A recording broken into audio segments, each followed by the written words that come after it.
ఇక బులెటిన్ లో డీటెయిల్స్ చూద్దాం. ఆంధ్రప్రదేశ్ రాష్ట్ర ఏర్పాటులో కీలక పాత్ర పోషించిన పొట్టి శ్రీరాములు వర్ధంతి సందర్భంగా విజయవాడలోని తుమ్మలపల్లి కళాక్షేత్రంలో వర్ధంతి వేడుకలు నిర్వహించారు. ఈ సందర్భంగా CM Chandrababu Naidu, deputy CM Pawan Kalyan హాజరయ్యారు.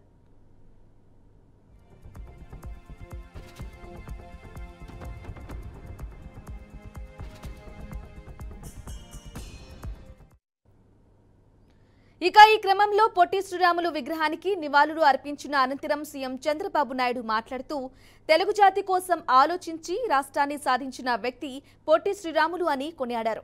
దేశ చరిత్రలో ఆయన అమరజీవిగా ఖ్యాతి పొందారని, ఈ డిసెంబర్ 15కు ప్రత్యేకత ఉందని, తెలుగు రాష్ట్రం ఏర్పడటానికి పొట్టి శ్రీరాములే కారణమని చంద్రబాబు చెప్పుకొచ్చారు. అలాగే పొట్టి శ్రీరాములు సేవలు మరవలేనివని డిప్యూటీ సీఎం పవన్ కళ్యాణ్ శ్రీరాములు వల్లే రాష్ట్రం వచ్చిందని తెలిపారు. ప్రత్యేక తెలుగు రాష్ట్రం కోసం ప్రాణత్యాగం చేసిన ధీరోదాత్తుడిగా మనందరికీ తెలిసిన అమరజీవి పొట్టి శ్రీరాములు.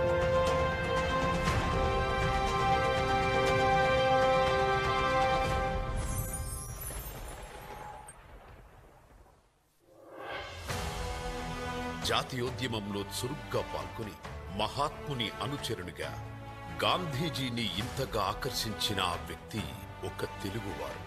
అప్పటికే గాంధీజీ ఆదేశాలను పాటిస్తూ ఆయన ప్రేమాభిమానాలు సంపాదించిన శ్రీరాములు.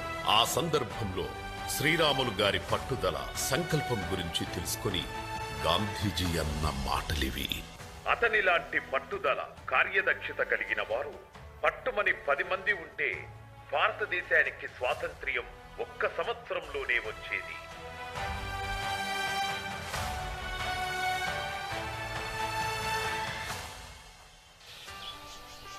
మద్రాసు ప్రెసిడెన్సీలోని నెల్లూరు జిల్లా పడమటిపల్లిలో 1901 మార్చి 16న గురవయ్య మహాలక్ష్మమ్మ దంపతులకు జన్మించారు. శ్రీరాములు గారి విద్యాభ్యాసం 20 ఏళ్ల పాటు నెల్లూరు జిల్లాలోనే కొనసాగింది. తర్వాత ముంబైలోని శానిటరీ ఇంజనీరింగ్ చదివారు. Great Indian peninsula. కానీ ఈరోజు ఇంకొక మహోన్నతమైన వ్యక్తి సర్దార్ వల్లభాయ్ పటేల్. వీళ్ళిద్దరిని చూస్తే రెండు కూడా వర్ధంతి రోజు. ఒక పక్క తెలుగు జాతి కోసం, భాషా ప్రయుక్త రాష్ట్రాల కోసం ప్రాణం అర్పించేటువంటి వ్యక్తి పొట్టి శ్రీరాములు గారైతే, దేశాన్ని ఐకమత్యం చేయడం కోసం, విలీనం కాకుండా ఐకమత్యం చేయడం కోసం పోరాడిన ఉక్కు మనిషి సర్దార్ వల్లభాయ్ పటేల్ అని చెప్పి కూడా నేను మీకు తెలియజేస్తున్నా. ఆయనలో కూడా మీరు చూసినప్పుడు బ్రిటిష్ వాళ్ళు స్వాతంత్ర్యం ఇచ్చామని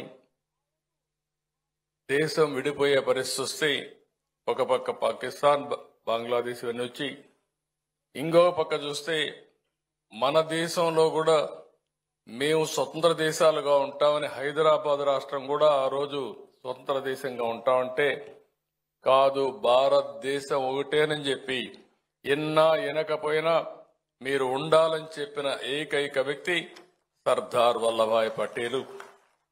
అందుకే ఆయన కూడా ఒక ఉక్కు మనిషిగా మిగిలిపోయే పరిస్థితికి వచ్చారు. ఇంకొక పక్క మన రాష్ట్రానికి వచ్చినప్పుడు ఏం జరిగిందని మనం ఒకసారి ఆలోచిస్తే, ఆ రోజు మొత్తం ప్రెసిడెన్సీ మెడ్రాస్ ప్రెసిడెన్సీ, ఒరిస్సా దగ్గర నుంచి అటు కేరళ వరకు మెడ్రాసే రాజధానిగా ఒక ప్రొవిన్షియల్ ఇదిగా పెట్టి పరిపాలించిన రోజులు. అయితే అందరం మెడ్రాసే పోయినప్పుడు ఒక్కోసారి తెలుగు జాతికి విచిత్రమైన పరిస్థితులు ఉన్నాయి. ఈరోజు మనందరం గుర్తుపెట్టుకోవాల్సిన అవసరం ఉంది. అది సంపూర్ణంగా మనందరం చెయ్య కలిపి కులాలకి, మతాలకి, ప్రాంతాలకి అతీతంగా తీసుకెళ్తే అది $2.2 ట్రిలియన్ ఎకానమీగా అది ముందుకెళ్తే, ఆ రోజు పొట్టి శ్రీరాములు గారికి సాధించిన ఆయన బలిదానానికి నిజంగా నివాళి ఏర్పాటు చేసినట్టు అవుతుంది. మనందరం కంకణబద్దులై ఉందాం. అలాగే నా వైపు నుంచి సంపూర్ణంగా ఆయన స్ఫూర్తిని, అలాగే విజన్ 2047ని ముందుకు తీసుకెళ్ళడానికి కంకణబద్దులై ఉంటాం.